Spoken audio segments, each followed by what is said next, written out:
विषय में जो मूलभूत दिक्कतें रहती हैं उनको लेकर के आज प्रस्तुत हूँ।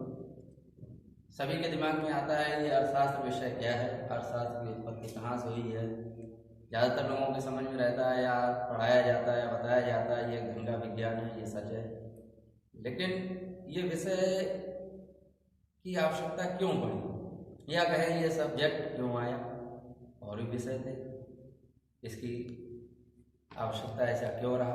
और आज के समय में हम बात करते हैं वर्तमान युग में, तो यही है कि सबसे बड़ा पैसे को महत्व दिया गया। प्राचीन काल में यदि हम जाते थे तो वहाँ पर कुछ और हुआ करता था।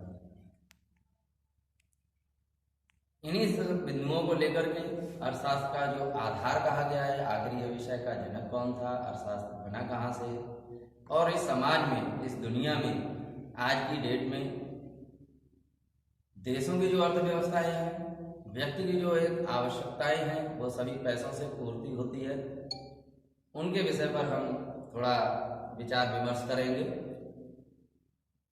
सभी लोगों के दिमाग में परिचय जो होता है, एक इंट्रोडक्शन है ये, इसीलिए इंट्रोडक्शन दिया जा रहा है कि हम लोग जब इसके आधार को नहीं जानेंगे तो आगे की जो तमाम चीज़ें आती हैं, चाहे वो जीडीपी हो, चाहे एनपी हो, चाहे राष्ट्रीय आय हो, उनके बारे में हम लोग ऊपरी से जानते हैं, लेकिन इनकी ज़रूरत क्यों आ जाती है, ये चीज़ें क्यों हैं, इनकी आवश्यकता क्यों है।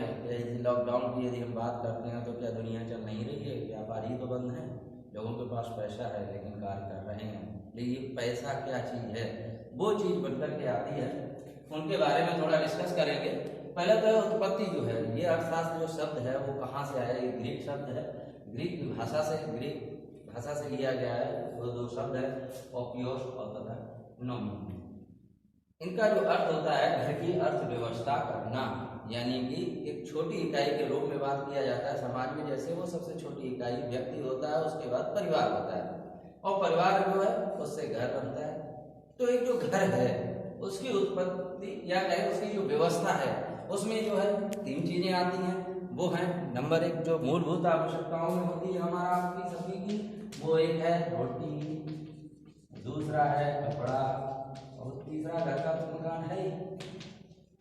शब्द परिवार की जो चीजें होती, इसी में जो ये पूर्ति है, जो आवश्यकताएं हैं, तो उसमें जो भी चीजें आएंगी वो सभी अर्थ से ही चलती हैं। मकान बनाएंगे तो किससे, उसके लिए पैसा चाहिए, कपड़ा खरीदेंगे तो भी पैसा चाहिए, रोटी कमाएंगे, खाएंगे, लेंगे, तो उत्पादन करेंगे, उनमें सभी में अर्थ का प्रयोग होता है। अर्थशास्त्र का जो जनक है वो एडम स्मिथ को कहा जाता है। उन्होंने 1776 ईस्वी में एक पुस्तक लिखी थी जिसका नाम था an inquiry into the nature and causes of wealth of nation.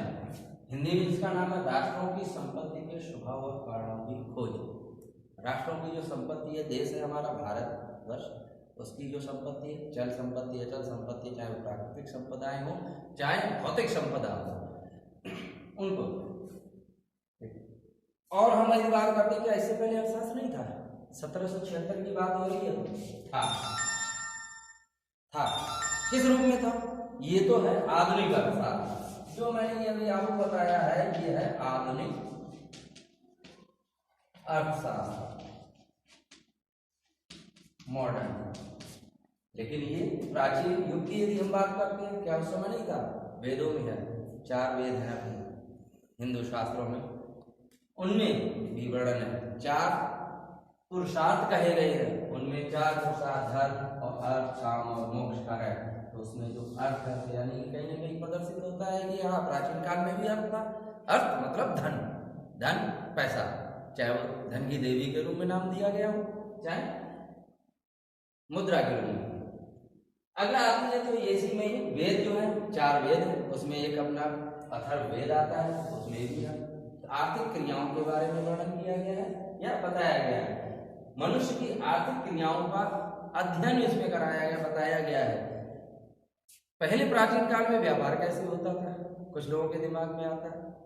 प्राचीन काल में, पाषाण काल के बाद में जब आते हैं तब उस समय मुद्रा नहीं थी चलन में, लोगों को ज्ञान नहीं था कि क्या है धातुओं का और जीवन का, किस तरीके से हम लोग रहे, ना भोजन का था, ना आग का ज्ञान था। जैसे जैसे डेवलप हुआ, आग का ज्ञान हुआ, आग के बाद उनको निवास करने लगे, कॉलोनी के रूप में करने लगे, कबीले के रूप में रहने लगे। उसके बाद उसमें क्या, उनमें थोड़ा सामंजस्य हुआ, शिकार खेलते थे।